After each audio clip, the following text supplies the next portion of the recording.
옛날 옛적 한국의 어느 작은 마을에 한국이라는 이름의 작은 마을이 있었습니다. 마을 사람들은 주로 농사를 지으며 조용하고 평화롭게 살아가고 있었습니다. 마을 입구에는 커다란 성문이 있었고 그곳엔 용감하고 총명한 문지기 준호가 있었습니다. 어느 날 한국이 마을에 이상한 소문이 돌기 시작했습니다. 마을 주변 숲속에 무시무시한 괴물이 살고 있으며 밤이 되면 마을로 내려와 가축을 잡아먹는다는 소문이었습니다. 처음엔 아무도 그 소문을 믿지 않았으나 점점 가축들이 사라지기 시작하자 사람들은 두려움에 떨기 시작했습니다. 마을의 장로들은 회의를 열었고 준호에게 이 문제를 해결해 줄 것을 부탁했습니다. 준호는 성문을 지키는 임무 외에도 마을 사람들을 보호하는 일이 자신의 사명이라 생각하고 기꺼이 이 도전에 나섰습니다. 그는 작은 배낭을 준비하고 숲속으로 들어갔습니다.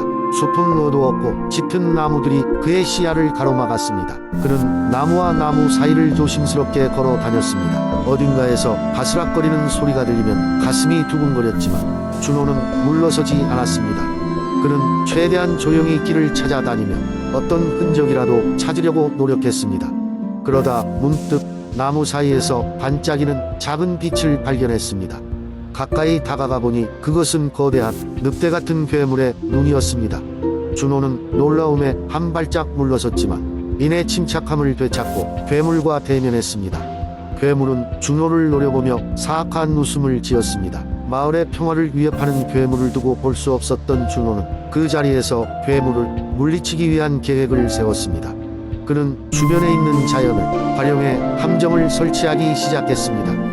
나뭇가지를 엮어 덫을 만들고 괴물을 유인하기 위해 가축의 잔향을 사용했습니다. 한참 동안 숨을 죽이고 기다리자 괴물은 덫으로 걸어 들어왔고 덫이 발동하며 괴물은 순간적으로 움직이지 못하였습니다. 준호는 그 틈을 타 재빨리 괴물에게 달려가 예상치 못한 기지로 괴물의 움직임을 완전히 묶어버렸습니다. 그리고 뒤이어 마을 사람들과 함께 괴물을 마을 밖으로 끌어냈습니다. 마을 사람들은 준호의 지혜와 용기에 크게 감명받았고 괴물은 다시는 마을에 나타나지 않았습니다.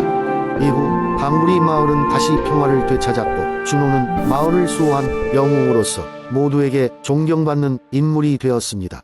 그의 이름은 오랫동안 마을 사람들 사이에서 회자되었고 그의 용맹한 이야기는 두고두고 전해져 내려갔습니다.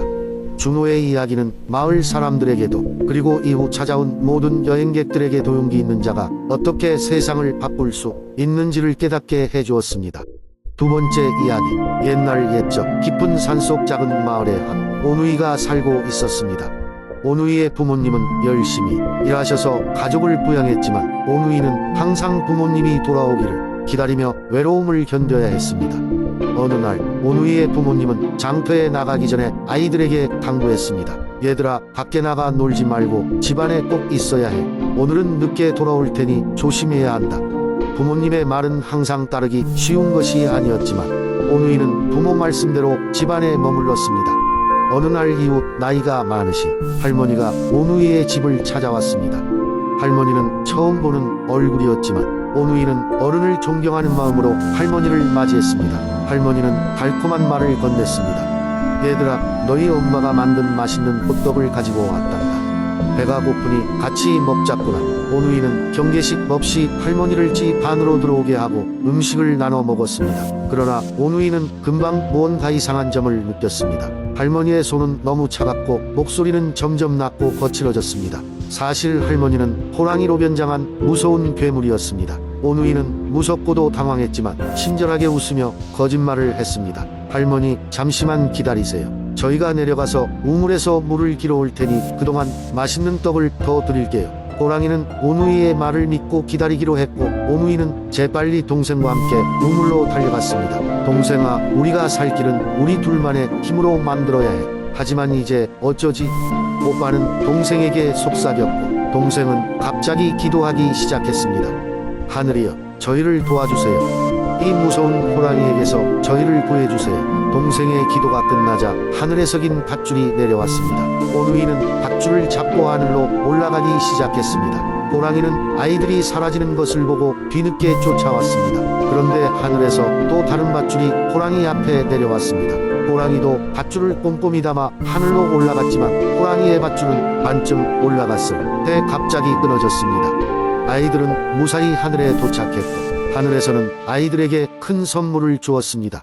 오누이는 이제 해와 달이 되어 세상을 밝히는 책임을 맡았습니다. 오빠는 해가 되어 낮을 비추고 동생은 달이 되어 밤을 밝히게 되었지요. 그리하여 오누이는 용기와 지혜로 세상을 보다 안전하고 밝게 만드는 임무를 받았습니다. 이렇게 오누이는 해와 달이 되어 여전히 우리 곁에서 빛나고 있습니다. 그들의 이야기는 오늘날에도 많은 사람들에게 용기의 메시지를 주고 있습니다. 세 번째 이야기. 옛날 옛적 깊은 산속에 작은 마을에 착하고 사랑스러운 오누이가 살고 있었습니다. 형의 이름은 강철, 여동생의 이름은 수연이었습니다. 그들의 부모님은 돌아가셨고 둘은 서로 의지하며 살아갔습니다. 나이는 어렸지만 강철은 항상 수연을 돌보며 집안일을 하였고 수연은 밝고 활발하게 형을 도우곤 했습니다. 하루는 강철이 숲에서 나무를 하고 있었고 수연은 집에서 음식을 준비하고 있었습니다. 갑자기 하늘이 어두워지고 천둥이 울리기 시작했습니다.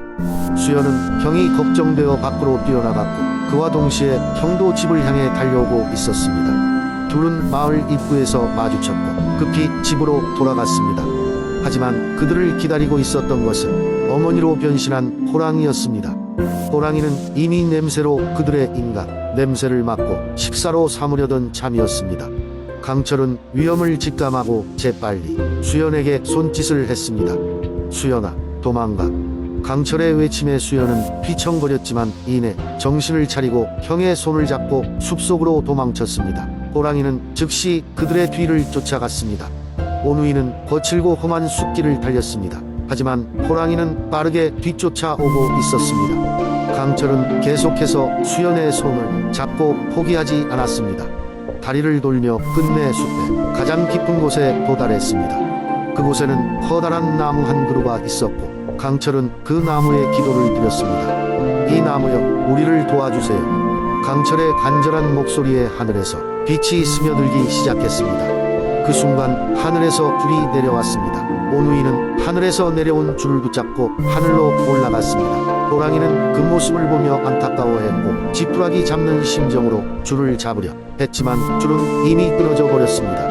그렇게 오누이는 하늘로 올라가 각각 해와 달이 되어 두려움과 어둠에서 사람들을 지켜주는 존재가 되었습니다. 이후로 오누이는 서로 다른 시간을 다니면서도 항상 하늘에서 서로를 찾았습니다. 강철은 낮에 하늘에서 태양이 되어 사람들과 대지의 빛과 따스함을 전해주었고 수연은 밤에 하늘에서 달이 되어 그 빛을 반사하며 사람들에게 포근한 밤의 위로를 주었습니다. 그래서 여전히 해와 달이 서로를 그리워하며 이렇게 하늘에서 멀리서나마 함께하고 있는 것입니다. 네 번째 이야기. 옛날 옛적 깊고 푸른 산속에 한 남녀의 오누이가 살고 있었습니다. 오빠는 듬직하고 용감했으며 동생은 사랑스럽고 총명한 아이였습니다. 그들 곁에는 인자한 어머니가 항상 따뜻한 사랑으로 그들을 보살펴 주었습니다. 하루는 고난이 닥쳐왔습니다. 어머니가 장에 나가셨다가 늦게 돌아오고 계셨을 무렵 오누이는 집안에서 서로의 이야기를 나누며 시간을 보내고 있었습니다. 그런데 시간이 지나도 어머니는 돌아오시지 않았습니다. 오빠는 동생을 안심시키며 밖에 나가보자고 제안했습니다. 아이들은 서로 손을 굳게 잡고 집 밖으로 나섰습니다. 산을 넘어 너머로 마을까지 내려가며 어머니를 찾아다니던 그들은 마침내 사람이 아무도 살지 않는 깊은 산 중턱에서 그리운 어머니를 발견하게 되었습니다. 그러나 그곳에는 흉측한 호랑이가 변장을 하고서 그들을 기다리고 있었습니다. 호랑이는 자신이 그들의 어머니라며 다가와 결코 어린아이들이 의심하지 못하도록 부드러운 목소리로 말하기 시작했습니다. 아이들은 반가운 마음에 경계를 늦추고 호랑이에게 다가갔습니다. 그런데 어리석지 않은 아이들은 이상한 점을 느끼게 되었습니다. 어머니와는 어딘가 다른 그 냄새와 말투가 그들로 하여금 당황하게 했습니다. 오빠는 단번에 결심하고 동생에게 눈짓을 하며 소리쳤습니다. 어서 나무 위로 올라가. 그건 어머니가 아니야. 오누이는 위기에 처했지만 빠른 판단으로 나무 위로 올라갔습니다. 호랑이는 그들을 놓치지 않기 위해 나무를 타오르려 했지만 쉽지 않았습니다. 오빠는 하늘로 손을 뻗어 절실한 마음으로 기도했습니다. 그때 하늘에서는 구름이 몰려오고 기적이 일어났습니다. 오빠에게는 햇살이 쏟아지며 그르레가 되게 하였고 동생에게는 달빛이 내려와 그녀를 달이 되게 했습니다. 이렇게 오누이는 하늘에서 그들만의 새로운 삶을 살게 되었습니다. 이후 이들은 하늘에서 밤낮마다 서로를 지켜보며 세상을 밝게 비추고 있습니다. 그리고 하늘의 이야기로 전해져 내려오며 해와 달의 기적을 믿지 않을 사람은 없게 되었습니다. 그들의 용기와 지혜는 늘 사람들 사이에서 훈훈한 전설로 남아 전해지며 어려운 상황에 처할 때마다 위로와 희망을 주곤 했습니다. 다섯 번째 이야기. 옛날의 대한민국의 남쪽 바다에는 용왕이 살고 있었다. 용왕은 그의 바닷속 생명체들의 왕으로 그의 명령은 절대적이었다. 그러나 용왕은 오랜 세월을 홀로 보내면서 어느덧 병을 얻게 되었다.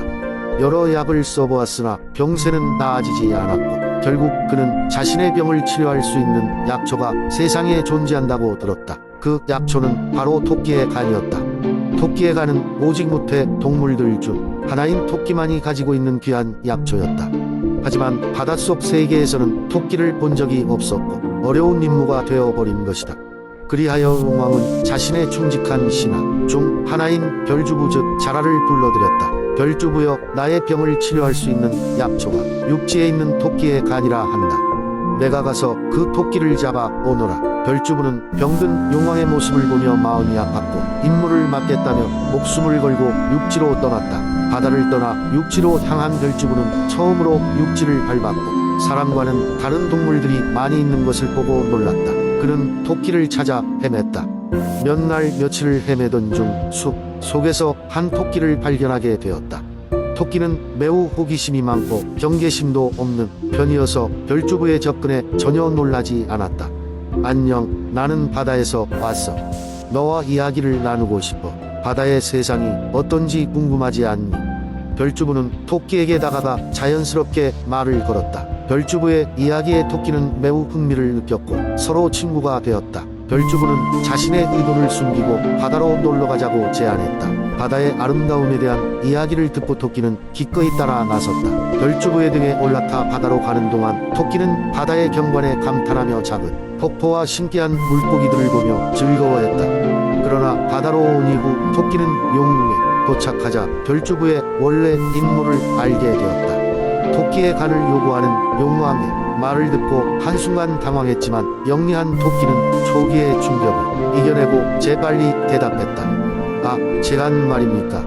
그 중요한 것을 잊고 육지에 두고 왔네요. 제가는 집에 두었는데 그러니 저를 다시 육지로 보내주시면 가져오겠습니다. 토끼의 이 발언을 들은 용왕과 별주부는 토끼의 말을 믿고 다시 토끼를 육지로 보내주었다.